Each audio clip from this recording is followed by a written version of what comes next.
Hi guys, bagana gara YouTube channel khiyya dhuftan jecha arras barnoota haaraa tokko isiniif qabadde dhufeera. Barnoota har'aa keessatti akkaataa email karaa sirrii ta'een bilbila keessan irratti akkamiin akka itti banachuu dandeessan wal duraa duubaan isin agarsiisa.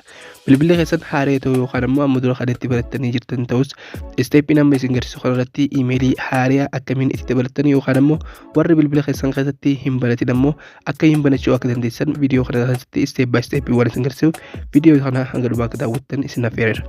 Jalqaba irratti emailii haaraa barachuudhaaf maal godhuu qabna? Chrome seenuu qabna. Akkuma agartan Chrome yeroo seennu haala kanaan naaf bana. Chrome erga haala kanaan naaf banee iddoo search kanarratti maaliin godha? Create Gmail account jedhee nin barreessa. Kunoo iddoo search kanarratti create Gmail account jedhee haala amma agartan kanaan ni barreessina. Kunoo Gmail create yookaan ammoo create Gmail godhuu dandeessanii haala kanaan gisee dhufu tokko farratti dhufa. Yeroo haala kanaan search gootan kunoo akkuma agartan iddoo magariisaan tokko farratti nuuf ba'a jechuudha. Haala kanaan tokkoffaa kanarra kan dhufan create a Gmail account kan jiru ni cuqaafna. Yeroo haala kanaan cuqaafnu gaadansiisaa nuuf fida akkamiin akka banachuu akka dandeenyu. Jalqaba irratti kanaan banuudhaaf amma maal goona iddoo diimtuu argamtu kanatti create an account iddoo itti haaluma agartan kanaan iddoo kana ni filanna. Haala kanaan erga filannee amma isteeppiiwwan kanatti nu dabarsa. Jalqaba irratti maqaa keenyaa fi akkasumas maqaa abbaa paaswordii fi kanneen kana fakkaatan nu gaafata. Jalqaba irratti kan guutuu maqaa keenya fakkeenyaaf amma haala kanaan ni godha Muraad. Isa lammaffaa immoo maqaa abbaa kan barbaadan godhuu dandeessan. Fakkeenyaaf an Gadaa godheetiin banaa. Inni itti aanu ammoo username dha. Username kun amma asirratti kan dhuunfaa jira. Fakkeenyaaf amma yeroo haala kanaa jalli nuuf fidu kana inni akkaawuntiin kun banamee jira. Kun firiidhaaf godhachuu dandeessan kajalaa kanarratti. Yoo ammoo kan mataa keessanii uumachuu dandeessan barree maqaa keessanitti qootanii fakkeenyaaf amma maqaa namni banatee yoo gootan diimaa isiniif fida jechuudha. Fakkeenyaaf mee tokko isin godhee isin agarsiisu maqaa amma Gadaa jedhee yeroon godhu kunoo haala kanaan yeroon gara creating godha jiru haala kanaan banachuu hin dandeessu naan jedha. Maaliif jechuun namni maqaa kanaan banatee waan jiruuf kan dhuunfaa isin barbaachisa. Fakkeenyaaf asirratti isin kan dhuunfaa godhaaf maal gootan lakkoofsa fa'aatti dhiyaatanii kunoo haala kanaan dheereessanii gootan.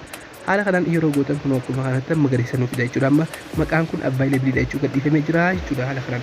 Amma katti aanu password dha. Akkuma agartan passwordiilee haala kamiin guutuu qabna. Takkaffaa qubee akkasumas lakkoofsaa fi akkasumas simboolii wal keessa makuu qabna jechuudha. Yoo qubee bichaa goonee nuuf hin hayyame jechuudha. Passwordiin isin gootan lachuu wal fakkaataa ta'uu qabdi. Fakkeenyaaf kan jalqaba irratti gootanii fi akkasumas kan confirm jedhu. Sana booda amma passwordii teenya iddoo show password fakkeenyaaf akkuma agartan maqaa fi lakkoofsa wal keessa godheetiin jira jechuudha. Amma haala kanaan akkasii wal keessa gootanii godhuu qabdu. Sana booda iddoo next jedhu ni cuqaastu. Haala kanaan iddoo kana nu dabarsaa. Amma maal nu godha lakkoofsa bilbilaa nu gaafata. Lakkoofsa bilbilaa optionalidha jechuudha. Filannoo keessanii yoo kan guutan yoo kan ammoo ni dhiisan yoo hin qabne yoo kan qabattanii guutan taate baay'ee bareeda security keenyaaf an amma guutatee isin garsaa yoo dhiistanis homaa rakkoo hin qabu yoo hin qabaanne booda guutuu dandeessu. Fakkeenyaaf an tokko guutee isin garsaa. Haala kanaan kunoo guutee yoo hin fedhe skip ni godhe yoo hin qabaanne yoo kan ammoo haala kanaan gadii kana dabarsa. Gadiin kun ammoo guyyaa dhalootaati. Guyyaa dhalootaa kanarra baatiitii fi akkasumas guyyaa fi baatii guyyaa keetiin filadhaa. Sana booda amma bara agartan kana barree kuma amata 18 ol yoo godhatan baay'ee bareedaadha.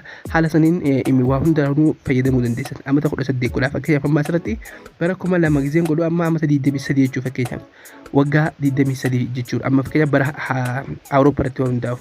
Sana booda iddoo gaddeemonee saala keenya filannaa. Dhalaa yoo taate ammoo female goota, dhiiroo yoo taate ammoo male goota. Fakkeenyaaf jalqaba irratti dhalaadhaaf, lammaffaan ammoo dhiiraa fi an ammoo lammaffaan hin filadha waan male ta'eef jechuudha.